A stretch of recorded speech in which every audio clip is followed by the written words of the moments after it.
سورة البقرہ آیت نمبر 8۔ اعوذ باللہ من الشیطان الرجیم، بسم اللہ الرحمن الرحیم۔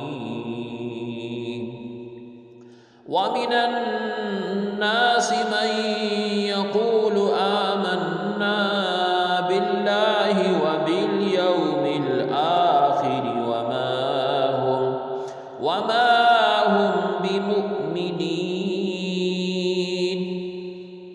لفظی ترجمہ ہے واہ اور من سے، الناسی لوگوں، من جو، یقولو کہتا ہے، آمنا ہم ایمان لائے، بھی ساتھ، اللہ رب العزت کے، واہ اور بھی ساتھ، الیومی دن، الآخری آخرت کے، واہ اور ما نہیں، ہم وہ، بھی کچھ، مؤمنین ایمان لانے والے۔ بامحاورہ ترجمہ ہے اور لوگوں میں سے بعض وہ بھی ہیں جو کہتے ہیں ہم اللہ سبحانہ و تعالی پر اور یوم آخرت پر ایمان لائے، حالانکہ وہ ہرگز مومن نہیں ہیں۔ آیت کی تفسیر میں فرمایا گیا وَمِنَ النَّاسِ مَن يَقُولُ، اور کچھ لوگ کہتے ہیں کہ ہم ایمان لائے۔ اس سے پہلی جو آیات ہیں سورہ بقرہ کی، اس میں مخلص ایمان والوں کا ذکر کیا گیا جن کا ظاہر اور باطن بھی درست تھا، سلامت تھا۔ پھر ان کافروں کا ذکر کیا گیا جو سرکشی، عناد اور دشمنی پر قائم تھے، اور اب یہاں سے لے کے آیت نمبر 20 تک منافقوں کا حال بیان کیا جا رہا ہے، جو کہ اندرون خانہ کافر تھے اور اپنے آپ کو مسلمان ظاہر کرتے تھے۔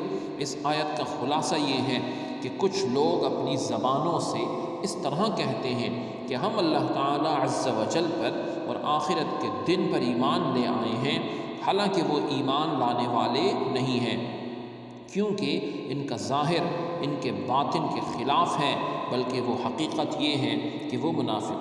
آیت میں چند باتیں معلوم ہوئیں۔ جب تک دل میں تصدیق نہ ہو اس وقت تک ظاہری اعمال مومن ہونے کے لیے کافی نہیں، یعنی ظاہری اعمال سے آپ جو ہے اس پر مومن ہونے کی تصدیق نہیں کر سکتے۔ دوسری بات، جو لوگ ایمان کا دعویٰ کرتے ہیں اور کفر کا یقین رکھتے ہیں سب منافقین ہیں۔ تیسری بات، یہ اسلام اور مسلمانوں کے لیے کھلے کافروں سے زیادہ خطرناک لوگ ہیں یہ منافق لوگ۔ پھر وَمِنَ النَّاسِ، اور کچھ لوگ، منافقوں کو کچھ لوگ کہنے میں اس بات کی طرف اشارہ ہے کہ یہ گروہ بہتر صفات اور انسانی کمالات میں ایسا عاری ہے، یعنی خالی ہے، کہ اس کا ذکر کسی وصف اور خوبی کے ساتھ نہیں کیا جا رہا ہے، کوئی خوبی ان کی بیان نہیں کی جا رہی، بس وَمِنَ النَّاسِ کہا گیا کہ لوگوں میں سے کچھ ہے، بلکہ یوں کہا گیا کہ کچھ لوگ ہیں۔ اس لیے انبیاء علیہم السلام کو محض انسان یا صرف بشر کے لفظ سے ذکر کرنے میں ان کے فضائل اور کمالات کے انکار کا پہلو نکلتا ہے، لہٰذا اس سے اجتناب جو ہے وہ لازم ہے۔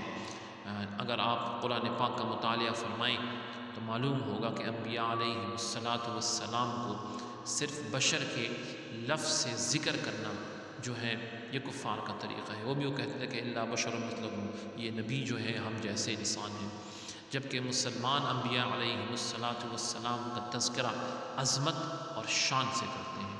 اللہ رب العزت ہمیں ادب اور محبت نصیب فرمائے۔ سبحانک اللہم بحمدک، اشہد ان لا الہ الا انت، استغفرک واتوب الیک، وصلی اللہ تعالی علی خیر خلقہ محمد وعلی آلہ واصحابہ اجمعین برحمتک یا ارحم الراحمین۔